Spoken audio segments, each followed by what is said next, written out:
the people united will never be defeated, right? The people united will never be defeated. The people united will never be defeated. El pueblo unido jamás será vencido. El pueblo unido jamás será vencido. And, that's one of the powerful lessons of what came out of LA and their struggle. Another thing that's important when we're fighting against political repression is what we do in the immediate moments after it occurs, right? When the FBI first makes contact with you, when someone has been arrested. And the next little part of our event is actually going to be speaking to just that. So we have two great lawyers in our community. We have Roger Whedon, we have Walker Smith. And we're not trying to get them to do free legal advice for everyone here, but we do want them to come up and just talk a little bit about what are some tips, what are some good things to do in the case of political repression. So please give it up for Walker and Roger.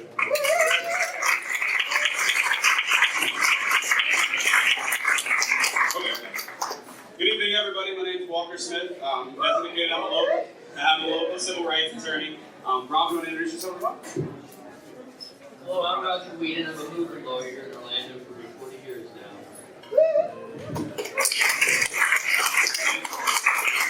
I'd like to start with two disclosures first. I know we mentioned legal advice. None of this is legal advice. If you need legal advice, speak to an attorney. This is just sort of a general advice session. And second, everything that I'm saying comes from a little bit of a privileged position. Obviously, folks of my complexion get a little bit more benefit of the doubt that we belong in certain spaces and certain places. One thing is what the law protects and what your rights are. Another is what an overzealous officer who doesn't respect the law is going to do to you. But the first step is knowledge. Knowledge is power, and if you know your rights, you know when they're abused, and you know when to come to myself or to Roger to ask for legal help and sue them for abusing your rights. So, a little bit of know your rights. I just want to talk about three main sections. The first is due process. Due process comes from two, but really three constitutional amendments. The first is the 14th Amendment, which is no state may deprive of life, liberty, or property without due process of law. And that's a little circular, but that essentially means if they don't have a judicially signed warrant, for example, if they don't follow the proper procedures, the proper protocol, they can't come and arrest you or take your property or your person or deprive any of your liberties. The Fifth Amendment is essentially the same, but that applies to the federal government and federal agencies. So the 14th is your state rights against state encroachment, and the Fifth Amendment is your federal. The Eighth Amendment, however, also protects against excessive bail, cruel and unusual punishment for criminal offenses. It's tragic that Florida is now attempting to criminalize status, but that could open the door for more potential rights under the Eighth Amendment and also under the Fifth Amendment. Apart from due process, we also have the right to speech, and that includes the right not to speak. And so under the Fifth Amendment, that protects you from self-incriminating speech if you would say something that would admit to a crime. You don't have to do that. But what about speech that doesn't concern a crime or criminal behavior? That's still protected, but under the First Amendment. The First Amendment protects what you say. It also protects your right not to say anything. So whenever an ICE agent, a federal agent, a state agent comes up to your door, you do not have to answer. You don't have to give them any information. You don't even have to ID yourself unless that officer has a reasonable suspicion of a crime and they can articulate that to you. And it can't just be because you speak Spanish and happen to be brown. That is not suspicion of a crime, as much as Florida might like it. The last that I wanted to talk about is search and seizure. The Fourth Amendment protects you against unlawful searches and seizures. It requires probable cause, that same suspicion of a criminal activity. And it also requires judicial warrants. But what is a search? What is a seizure? A search is not just people coming into your house or going into your car. It could be going into your wallet. Any place or space that is private to you, that you wouldn't open up to just anybody and their mama. That is a search.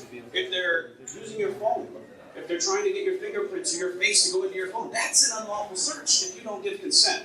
But you have to voice that you do not consent. Because if you don't voice that, they can take it as acquiescence, that you're permitting them to do it. Additionally, what is a seizure? A seizure is not just taking your personal property. It's not just taking your body. It's also rendering your property unusable. That in and of itself is a seizure, and if there's not a probable cause or a reason to do it that's necessary under the circumstance, you can go after them for that. Also, I want to shout out the Immigrant Legal Resource Center, where you can find red cards, which essentially advise people of their rights. There are little cards that you can give to people so they don't have to answer the door. They can put it up to the window, they can put it up somewhere where they're not answering the officers. It's very important because some of these officers are not being honest. A lot of these officers are not being honest when they come up to people's houses. They'll tell you, you have to come outside. You have to talk to me. No, you do not. If you don't take anything else away from this, take that. You don't have to talk to them. You don't have to answer your door. We actually had an example of DFS, the Division of Financial Services. Who knows why they're policing our immigrant communities? But they came down and they lied, saying that a mother's daughter was in a car accident outside and she needed to come out and get her. And then they arrested her. Shame. Yeah. That's the kind of tactics that we're dealing with here. So like I said in the beginning, one thing is knowing your rights, the other is what they'll do to you.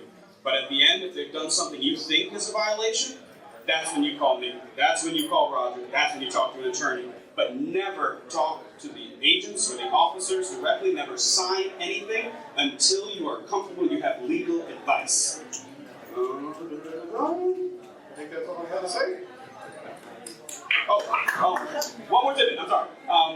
For the right to a public counsel, immigration issues as of now do not have a right to a free counsel. Most immigration attorneys do require a payment, and it's usually a prepayment.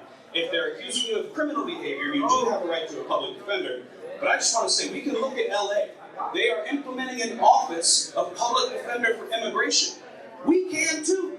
There's nothing stopping us. So let's do it. Yeah. Thank you.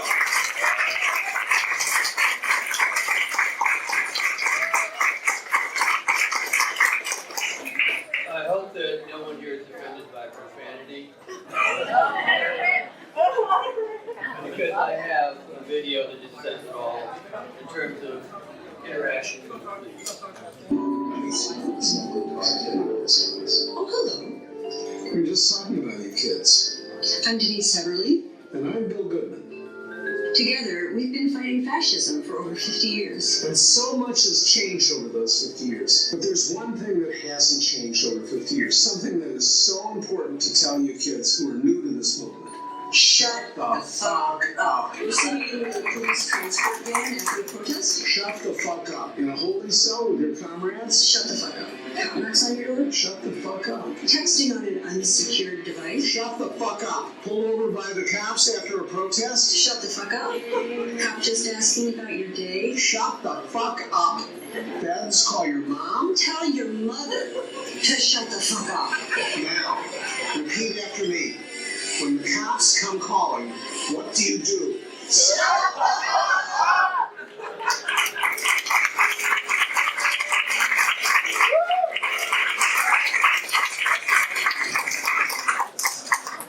And that's it in a nutshell. Just follow that direction, you're gonna be fine. Okay? My name is Roger Weed, and I'm a almost of a movement lawyer because I've been doing this for a long time. I went to law school in Chicago.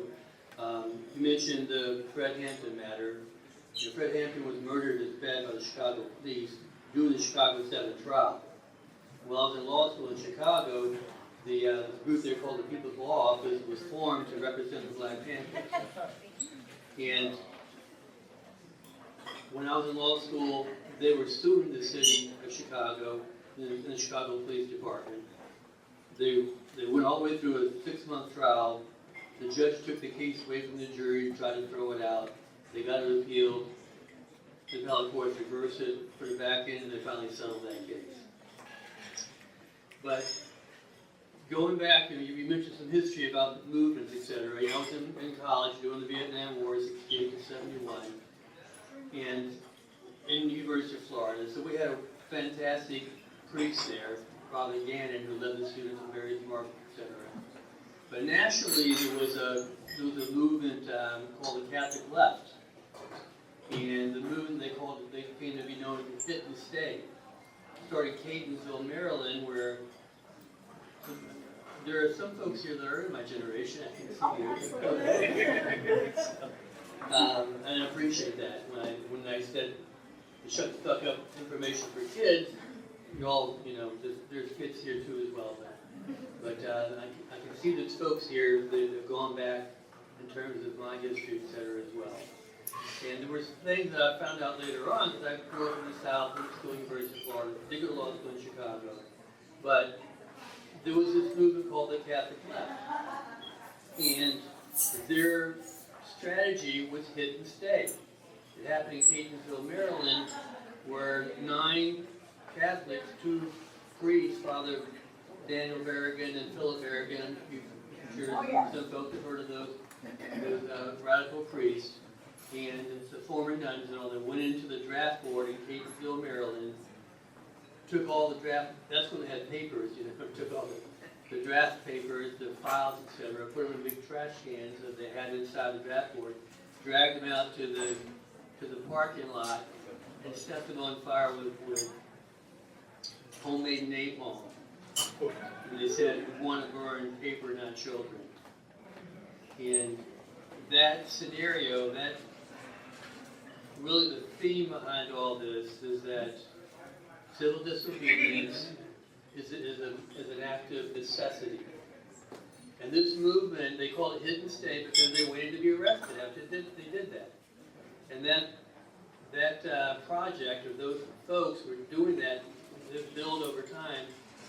That was like in 1968, I think. Over a period of years, they were doing this. In 1971, in Camden, New Jersey, 28 individuals went into the draft board there and again burned papers, tore up all the draft records that were there. They were all arrested. They went to trial. All 28 of them went to trial. The trial lasted for 3 months. And they raised the defense of necessity that the Vietnam War was not about communism. It was about gas and oil. Even until this day, Vietnam puts out like 300,000 barrels of oil every year. Kind of like we're talking about in Venezuela. It's not about Venezuela. It's not about the gas. It's about the oil there, the gas there. So those 28 individuals went to trial. They raised the defense of necessity. It was an illegal war, and it was about gas and oil, not about communism. And they did the act. They destroyed all the draft records. They admitted to it. They waited to be arrested. They went to a 3-month trial, and the jury acquitted all 20 of them.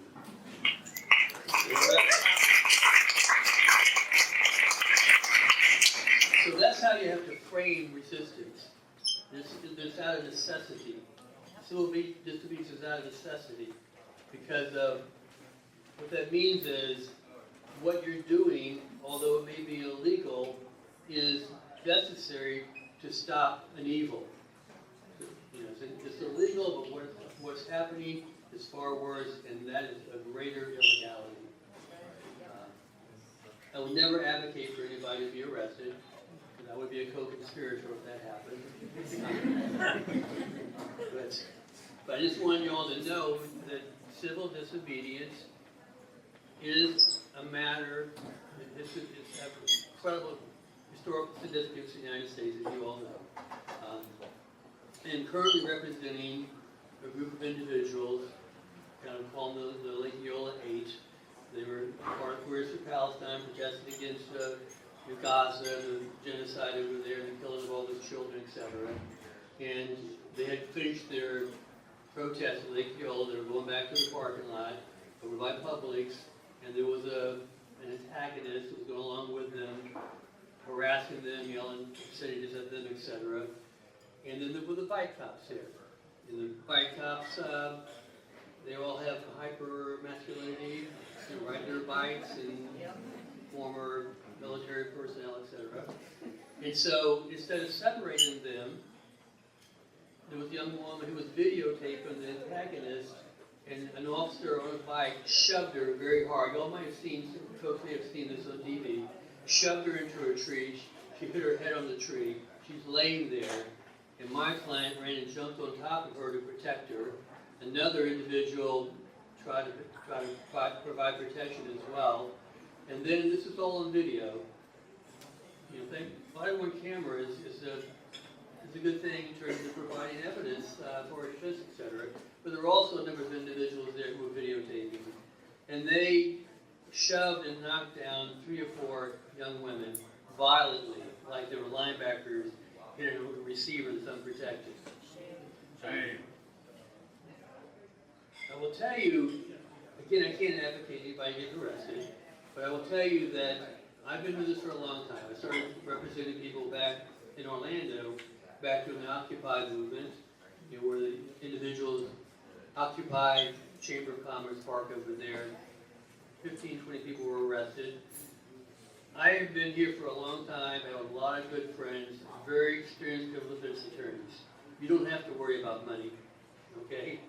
Because when someone gets arrested, when there's a movement happening, I can recruit my friends to provide legal services. Hell yeah.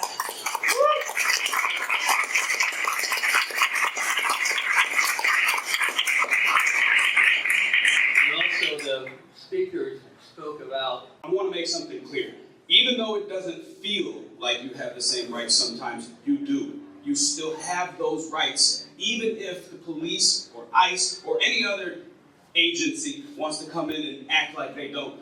And so when we're talking about knowledge is power, it may not be that we can prevent those actions. Sometimes the only thing we can do is unfortunately be as nice as we can and hope that they don't abuse us. But at the end of the day, knowing your rights means you know when they've been abused. That is the power that you have to go and sue them or to go out and protest, and that's how we stop them.